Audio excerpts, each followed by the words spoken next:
August 11th, 2015. We're going to go to the CERN site and look at the current conditions there. Remember they had blown the circuitry that controls one of the large magnets in the Atlas section of the Large Hadron Collider. Momentarily they got it up this morning and went straight back down without achieving much power. Later in the day, they had the circuitry replaced, and it was up and running hot. We'll take a look at it before this video is over and see exactly where it's at. We'll go there live.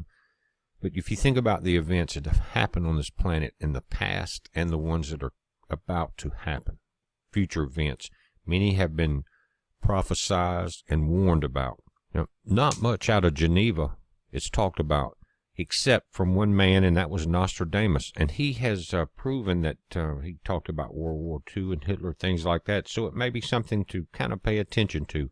I'm not saying all prophecies are from God, but you never know. But he's been right about a lot of things, and this one's interesting. So let's take a look at it. It says, Quatrain 44. Into English, it says, leave Geneva, every last one of you. That's where CERN is. Saturn from gold to iron will be changed. The opposing rapaz will exterminate all. Before it has started, the sky will show signs. And notice in the French version in the second paragraph there that rapaz, that's the word, and it was in all capital letters, written by the hand of Nostradamus. It was an important word. Nobody's really sure what it's talked about. Some are talking about positron rays, or not. No one's for sure. But if you remember in the video last night, it said that they were going to go into, in November, into changing from these lead ions and these particle collisions to the gold. Remember that part? We'll take a look at it. We'll look at the calendar again. But again, leave Geneva. Every last one of you. Saturn from gold to iron will be changed. The opposing rapaz will exterminate all. Before it has started, the sky will show signs. Now, if you go on down through this, it doesn't appear to be a worldwide event. It appears to be local to that area as far as the first impacts of this event. Now let's look at Quatrain 81. It says, tears, cries, and laments, howls, terror, heart inhuman, cruel, black, and chilly. Lake of Geneva, the Isle of Jinns mainly affected. Blood to pour out, for fame, mercy to none. Now these that's 3 different locations that he's talking about there. Lake of Geneva, the Isles, and of Jinns. And I went to a map, and I'll show you that. I marked them off. We'll get an idea of exactly the locations that he gave. If you put a circle in that section, you'll see it's probably a 200-kilometer area. Again, tears, cries, laments, howls, terror, hearts inhuman. What does that make you think of? Satan is not human. The demons are not human. Cruel, black, and chilly. Again, the locations mainly affected, blood to pour out, mercy to none.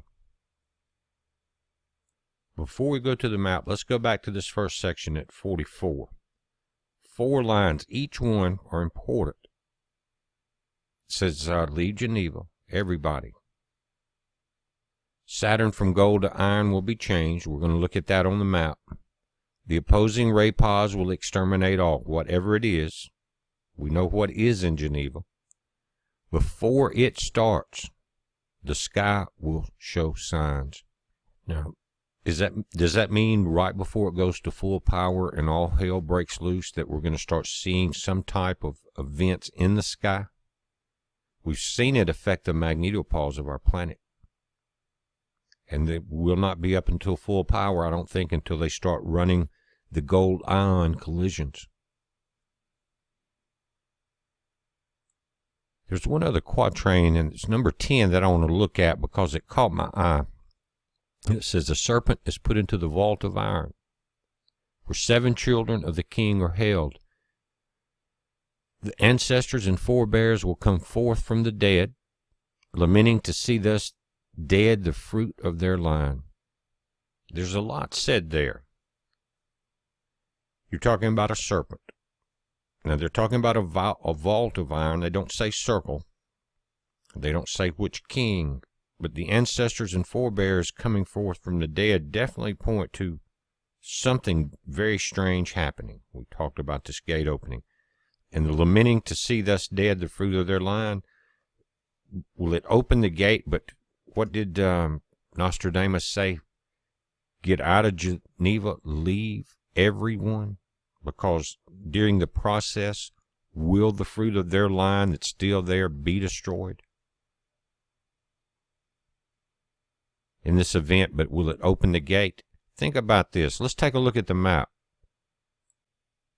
I went and marked the 3 locations that were mentioned in the quatrain about leaving in the areas that are affected, guys. Let's check it out.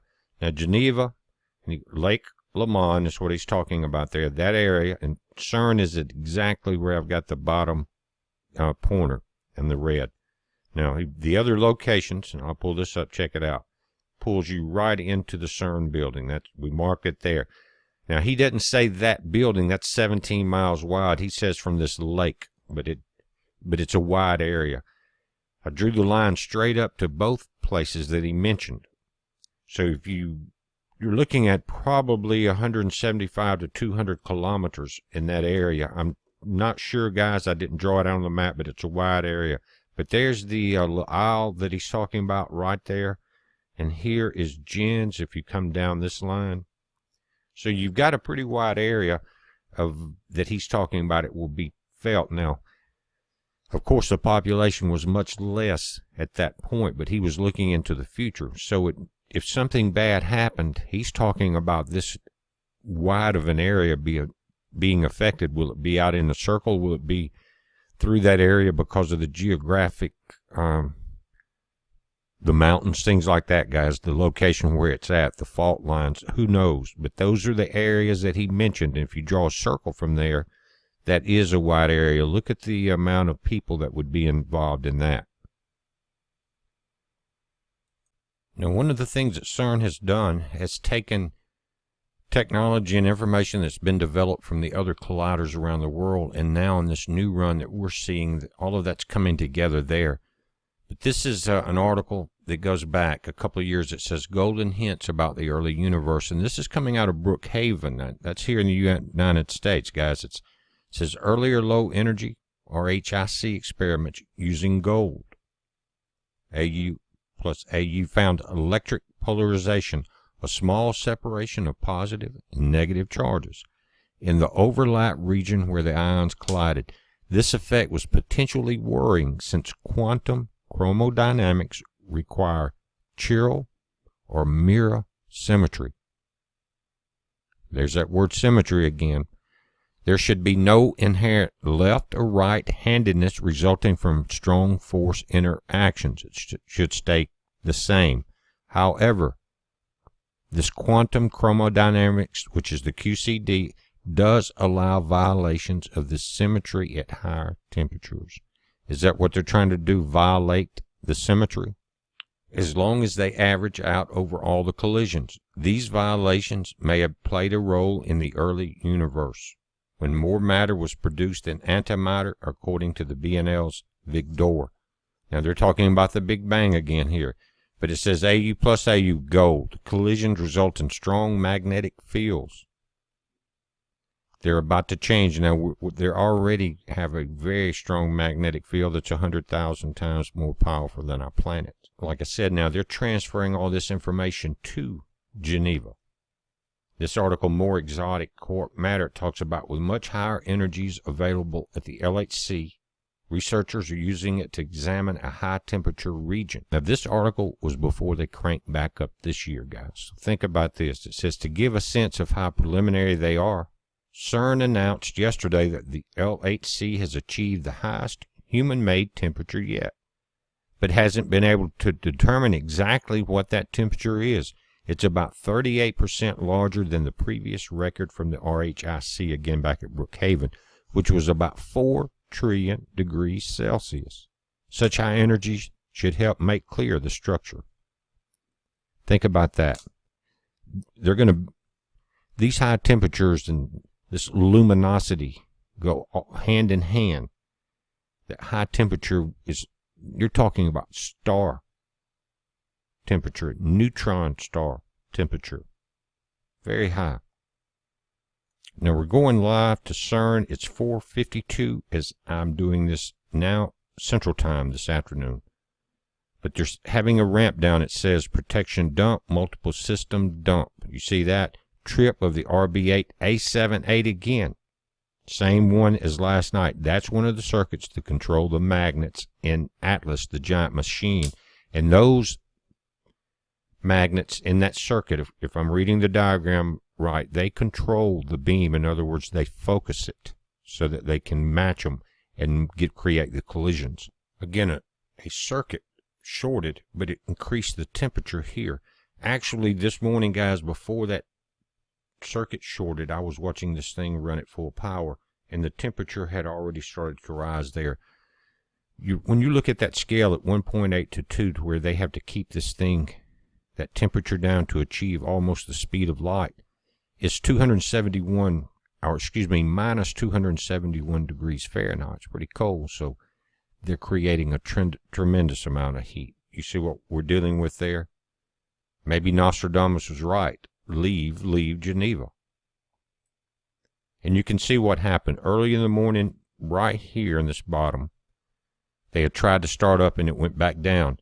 Later in the day, it came back up and they reached this peak here. That's right here in the top part. And you're running at full power. The beams actually look like they were breaking that normal peak line. Do you see that? We're a little hotter. And that's what happens. These guys do not care. It has gotten so evil that they're showing it to us in our face. They're trying to open that gate. And they don't care if they destroy everything and everyone around them to achieve that. Human life means nothing to these people. Although it's shut down now, you can see right here at about 1900 hours, again, UTC is 2 hours behind CERN time. Right there's a peak in the luminosity performance, and that's when it shut down. Something in that circuit is they're trying to override their bounds, guys, as they're trying to push this power past the point that they've agreed to, keeping it 6.5 TeV per beam up to 13 total. It's shorting out. They will go in and fix this. They're going to continue until they blow themselves up, open the gate, or whatever. But they're very determined to do one or the other. And they may be doing both at the same time. And here in the beam dump page, you can see to where they were slightly losing control in the left section of both beam 1 and beam 2, red and blue sections of this thing. And that's got exactly to do with the Atlas magnet that controls the focus of these beams. If they lose that control, then it's like a train jumping the tracks. They have to shut it down at that point, guys. But we're watching it. Again, I wanted to point at that particular Nostradamus prophecy out because it never really fit anything else until this point. We'll see. It's just interesting. It's a heads up. Be safe. By the way, guys, don't forget what we're doing on our new website, FukushimaRadiation.info. I'll link to it. We had a guy that has worked 30 years in the media business, designed a billboard, sent it to us, and it's amazing. It looked really good. You can see it on the site. There's even a page dedicated to that if you'll look at digital billboard at in the navigation at the top of the first page. Check that. I did a great job, and it's something to focus on. So let's get the job done, guys. $1 a piece. We'll be there. Be safe.